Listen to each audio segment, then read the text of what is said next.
Hello बच्चों, कैसे हैं आप सब। आशा करता हूं आप सब बहुत खुश होंगे, प्रसन्न होंगे। My self Bharat Sharma. और आज हम बायोलॉजी का नेक्स्ट टॉपिक फोटोसिंथेसिस डिस्कस करने वाले हैं। तो बने रहिए मेरे साथ और पढ़ते हैं फोटोसिंथेसिस।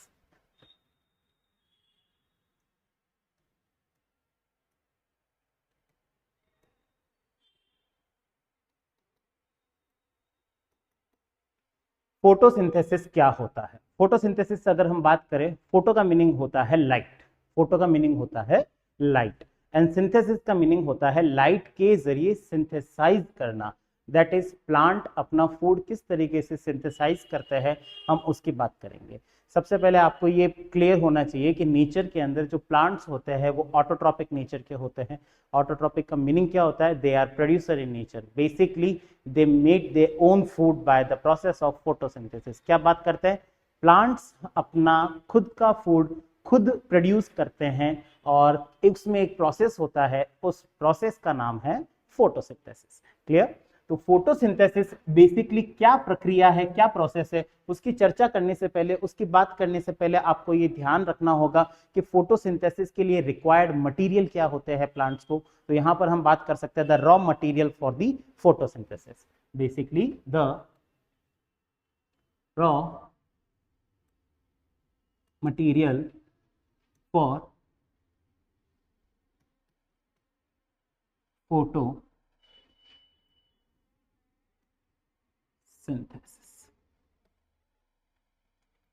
फोटोसिंथेसिस के लिए रॉ मटेरियल क्या क्या होंगे? तो देखिए इसके अंदर रॉ मटेरियल क्या क्या हो सकते हैं। सबसे पहले प्लांट जो होता है बेटा, प्लांट जो होता है उस प्लांट को सबसे पहले चाहिए सनलाइट। क्या चाहिए? सनलाइट। सनलाइट के साथ में ही जो प्लांट होगा उसको चाहिए CO2, साथ में ही उसको चाहिए वाटर मॉलिक्यूल, और साथ ही साथ उसको एक पिगमेंट की रिक्वायरमेंट होती है। उस पिगमेंट का नाम है क्लोरोफिल। मैं आपके लिए लिख दे रहा हूं यहां पर। सबसे पहले चाहिए प्लांट को CO2. 1 second. CO2. Second is H2O. Third is, that is light. And the last one is chlorophyll. Chlorophyll. These are inorganic compound.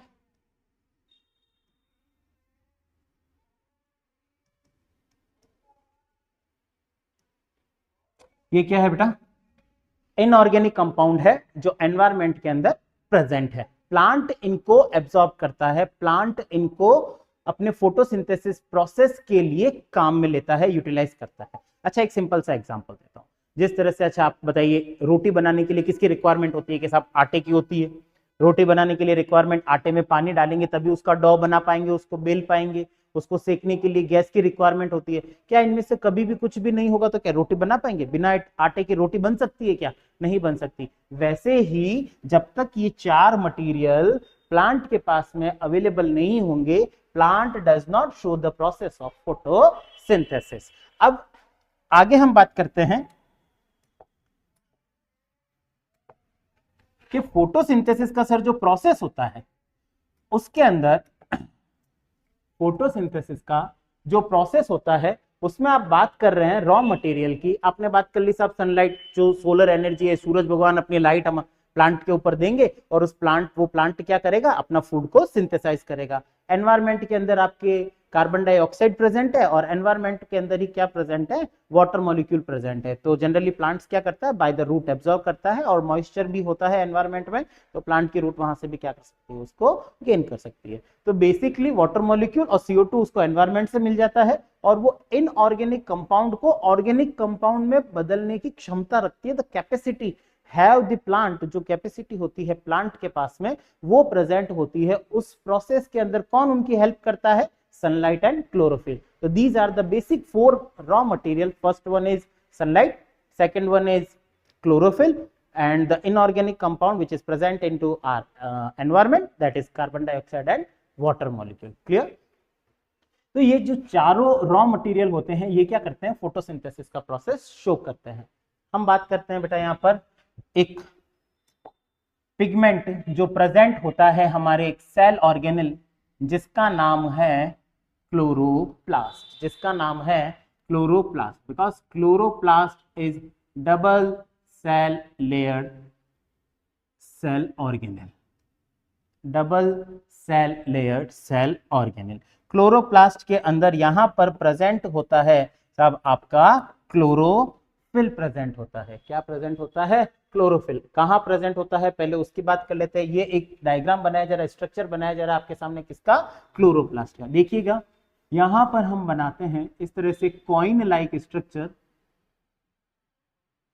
एक के ऊपर दूसरा रिप्रेजेंट करता है बेटा थैलेकॉइड को। किसको?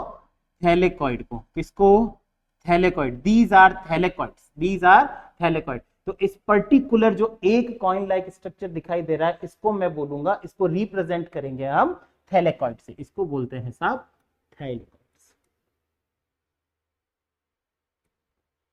थैलेकॉइड। और ये साथ में नंबरिंग दे देते हैं हम इसको, 1 that is 1 2 3 4। अगर इसको कंप्लीट हम काउंट करें सभी को तो इसको हम बोलेंगे ग्रेनम। क्या बोलेंगे? ग्रेना या ग्रेनम। देखिए ये क्या हो जाएगा? ग्रेना। ग्रेना, ग्रेना की ये जो मेम्ब्रेन है, यानी कि बेसिकली मैं इसको बोल दूं थैलेकॉइड की मेम्ब्रेन है, इस मेम्ब्रेन के बिटवीन यहां पर जो मैं डॉट डॉट से रिप्रेजेंट कर रहा हूं ग्रीन कलर से, यहां पर प्रेजेंट होता है साहब आपका एक पिगमेंट। और पिगमेंट का काम ही क्या होता है? कलर देना। किसको कलर देता है? ये प्लांट को कलर देता है। ग्रीन कलर जो होता है प्लांट का, और जनरली जो मेच्योर प्लांट होते हैं उनकी लीफ जो होती है वो कैसी होती है? ग्रीन कलर की होती है। कैसी होती है? ग्रीन कलर की। लेकिन जो टाइनी यंग पौधे होते हैं उनका स्टेम भी ग्रीन कलर का होता है, तो क्लोरोफिल वहां पे भी प्रेजेंट होगा। बेसिक बात करें तो क्लोरोफिल कहां प्रेजेंट होगा? क्लोरोफिल प्लांट का वो हर एक ग्रीन हिस्सा, वो ग्रीन पार्ट जहां पर क्लोरोफिल प्रेजेंट होगा, जहां पर क्या प्रेजेंट होगा? क्लोरोफिल प्रेजेंट होगा। तो अगर मैं इसको लिखते हैं हम यहां पर कि अब ये क्या है कि ये है आपके थैलेकॉइड मेम्ब्रेन, मेम्ब्रेन, और मेम्ब्रेन के अंदर एक पिगमेंट प्रेजेंट है, एक पिगमेंट प्रेजेंट है। इस पिगमेंट का नाम है क्लोरोफिल। इस पिगमेंट का नाम है बेटा क्लोरोफिल। क्या नाम है? क्लोरोफिल। बेसिकली जो सबसे इंपॉर्टेंट पिगमेंट होता है दैट इज क्लोरोफिल ए, लिख सकते हैं। अभी हम बेसिक देख रहे हैं इसका कि एक बारी पूरा बाउंड्री देख ले, फोटोसिंथेसिस का प्रोसेस होता क्या है उसकी हम चर्चा कर रहे हैं। तो यहां पर एक पिगमेंट प्रेजेंट होता है जिसका नाम है क्लोरोफिल। क्लोरोफिल कहां प्रेजेंट होता है साहब? मेम्ब्रेन के पास में। किसकी मेम्ब्रेन? थैलेकॉइड की मेम्ब्रेन के पास में। थैलेकॉइड कहां प्रेजेंट होते हैं? क्लोरोप्लास्ट के अंदर। कहां प्रेजेंट होते हैं? क्लोरोप्लास्ट के अंदर। अच्छा, अब मैं बात करता हूं कि अगर सनलाइट आएगी और सनलाइट सबसे पहले किसके ऊपर गिरेगी? क्लोरोप्लास्ट के ऊपर। जैसे ही रात के बाद सुबह होती है और सनलाइट प्लांट के ऊपर गिरती है तो सबसे पहले क्या होता है? सबसे पहले होता है कि जागो जागो भाई सुबह हो गई, जागो जागो सुबह हो गई। सुबह हो गई का मतलब क्या? कि जो क्लोरोफिल है will be activate, chlorophyll will be activate. और क्लोरोफिल एक्टिव होगा इसका मतलब फोटोसिंथेसिस करने का समय आ गया है साहब, उठ जाओ। क्लोरोफिल एक्टिवेट हो चुका है, अब क्या करेंगे? फोटोसिंथेसिस करेंगे, फूड बनाएंगे हम। तो प्लांट सबसे पहले क्या करता है? अपना फूड डेराइव करता है। किस तरीके से करता है? जैसे ही सनलाइट, जो सनरेज होगी, ये क्या है? सनलाइट। ये क्या है साहब? सनलाइट। तो सनलाइट जैसे ही क्लोरोप्लास्ट के ऊपर गिरेगी और क्लोरोप्लास्ट में उपस्थित, क्लोरोप्लास्ट के अंदर जो प्रेजेंट है क्लोरोफिल, उस क्लोरोफिल के अंदर होता है एक्टिवेशन। क्या होता है? एक्टिवेशन। यहां पर हम एक रिएक्शन भी देखेंगे जिसका नाम है बेटा क्या? Photolysis of the water. लिख देता हूं मैं यहां पर आपके लिए, दैट इज फोटोलाइसिस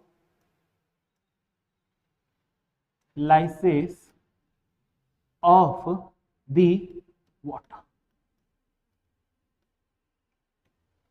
पानी का यहाँ पे क्या हो रहा है? फोटोलाइसिस। फोटो का मीनिंग ही क्या होता है? बाय द लाइट, और लाइसिस का मीनिंग होता है ब्रेक डाउन करना। लाइसिस का मीनिंग होता है ब्रेकडाउन करना। तो फोटोलाइसिस का प्रॉपर मीनिंग हुआ वाटर मॉलिक्यूल का ब्रेकडाउन होना। तो अगर मैं इस तरीके से रिप्रेजेंट करूं कि जैसे ही इसके ऊपर सनलाइट गिरेगी और एनवायरमेंट का जो एब्जॉर्ब किया हुआ H2O था यानी कि वाटर मॉलिक्यूल, और उससे क्या सिंथेसाइज हुई, ऑक्सीजन। क्या सिंथेसाइज हो गई, ऑक्सीजन।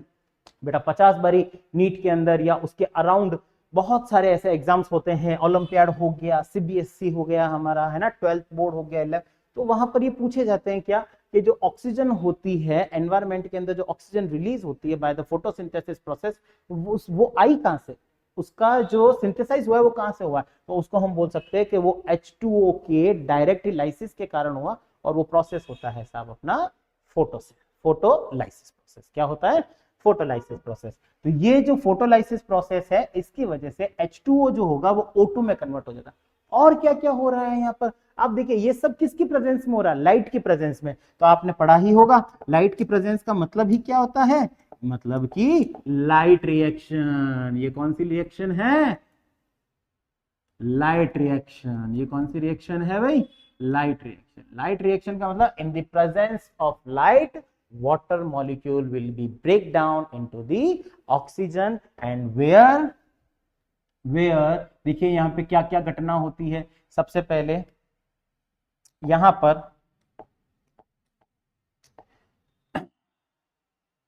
पर ये देखिए जो हमारा एडीपी था, एडिनोसिन डाइफॉस्फेट, उसके साथ में एक इनऑर्गेनिक फॉस्फेट या बेसिकली फॉस्फेट कंसीडर कर सकते हैं, वो जुड़ जाता है और क्या प्रोड्यूस करता है, ATP, that is energy currency. Energy will be synthesize. Clear. Second और क्या होता है साथ ही साथ में, यहां देखिए NADP, NADP कन्वर्ट हो जाता है NADPH प्लस H प्लस के, NADP प्लस, NADP प्लस, और ये कन्वर्ट हो जाता है बेटा NADPH प्लस H प्लस। इसको हम कंसिडर करेंगे, बेसिकली कंसेप्चुअल पे अभी नहीं जा रहे हैं, ओवरव्यू देख रहे हैं एक बार कि फोटोसिंथेसिस एक्चुअल में होता क्या है, तब हम आगे जाके इसको कॉन्सेप्ट बेस पे कंप्लीट कर सकते हैं। यहां पे आपको दिखाई दे रहा होगा ADP will be convert into ATP and further NADP plus is convert into NADPH और H प्लस के अंदर। क्लियर। ये हो जाती है हमारी क्या, फोटोसिंथेसिस की लाइट रिएक्शन। कौन सी रिएक्शन बेटा, लाइट रिएक्शन। क्लियर। अब देखिए आप, ये है हमारा स्ट्रोमा पोर्शन, इसको हम बोलते हैं स्ट्रोमा पोर्शन। क्या बोलते हैं, stroma. This one is the grana and इसके अलावा जो पोर्शन रहेगा उसको हम किससे कंसीडर करेंगे, उसको हम क्या बोलेंगे, स्ट्रोमा बोलेंगे। क्या बोलेंगे सब, स्ट्रोमा। तो स्ट्रोमा वो पोर्शन होता है जहां पर क्या, डार्क रिएक्शन। कौन सी रिएक्शन, डार्क रिएक्शन। तो आपके एक पॉइंट क्लियर हो गया कि जो फोटोसिंथेसिस का प्रोसेस होता है वह दो स्टेप्स के अंदर कंप्लीट होता है। The first one is light reaction and the second one is dark reaction. Light reaction in the presence of light where water molecule will be decomposed or synthesize the oxygen, basically energy will be produced। यहां पर energy produce होता है। और dark reaction की बात करते हैं तो यहां पर लाइट काम में नहीं आएगी, यहां पर काम आएगा लाइट रिएक्शन के अंदर जो प्रोडक्ट बना है। क्या बोल रहा हूं मैं, लाइट रिएक्शन के अंदर जो प्रोडक्ट सिंथेसाइज हुए हैं उनसे ही क्या होगी, फिर डार्क रिएक्शन कंप्लीट होगी। देखिए तो यहां हम पॉइंट डाल के लिख सकते हैं डार्क रिएक्शन किसके अंदर कंप्लीट होती है, ये बेसिकली साइट हो जाएगी इसकी, है ना, site of the dark reaction that is stroma. और यहां हम बात करते हैं इन dark reaction light will not required, will not required। तो सब क्या रिक्वायर्ड है अगर लाइट रिएक्शन के अंदर, देखिए आप, will not required but the product of light reaction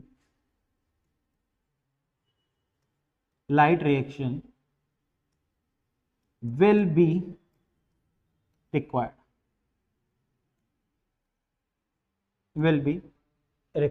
तो यहां पर क्या काम आ रहा है, जो लाइट रिएक्शन के प्रोडक्ट है वो कंज्यूम होंगे और फिर से क्या होगी, डार्क रिएक्शन होगी। और इस डार्क रिएक्शन के अंदर देखिए भाई, इस डार्क रिएक्शन के अंदर फिर से इस डार्क रिएक्शन के अंदर यहां पर स्ट्रोमा पोर्शन के अंदर, किसमें, स्ट्रोमा पोर्शन के अंदर आपकी डार्क रिएक्शन कंप्लीट होती है और CO2 क्या करेगा, फूड को सिंथेसाइज करेगा, तो basically glucose will be synthesize by the carbon dioxide, that is C6H12O6।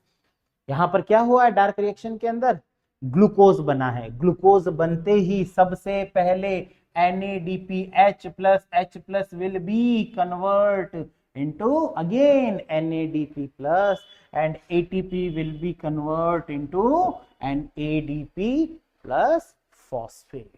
तो इस तरह से ये रिवर्स प्रोसीजर होगा। तो बेसिक मीनिंग आपको ये ध्यान रखना है फिलहाल कि जो फोटोसिंथेसिस का प्रोसेस होता है, उस फोटोसिंथेसिस के प्रोसेस के अंदर light reaction and dark reaction, दो टाइप की रिएक्शन कंप्लीट होती हैं और उस रिएक्शन के बाद ही क्या बनता है, फूड सिंथेसाइज होता है। क्लियर, लाइट रिएक्शन के अंदर ऑक्सीजन विल बी सिंथेसाइज और एनर्जी जो होती है उसके अंदर रिक्वायर्ड होती है। अगर हम बात करें डार्क रिएक्शन की, तो डार्क रिएक्शन के अंदर क्या होते हैं, डार्क रिएक्शन के अंदर लाइट नहीं, लाइट के प्रोडक्ट काम में लिए जाते हैं। क्या लिए जाते हैं, लाइट के प्रोडक्ट काम में लिए जाते हैं, लाइक दिस। और वहां पर सिंथेसाइज होगा ग्लूकोज मॉलिक्यूल। क्या सिंथेसाइज होगा, ग्लूकोज मॉलिक्यूल। इसके बाद हम देखते हैं नेक्स्ट क्या बात कर सकते हैं। यहां हम बात कर सकते हैं बेटा कि साहब आपने ये बता तो दिया, इसकी एक रिएक्शन तो लिखवा दीजिए। जो इक्वेशन हम लिखने वाले हैं वो आप सबको याद भी होगी, है ना, बचपन से पढ़ते आ रहे हैं। That is 6CO2 12H2O with the help of sunlight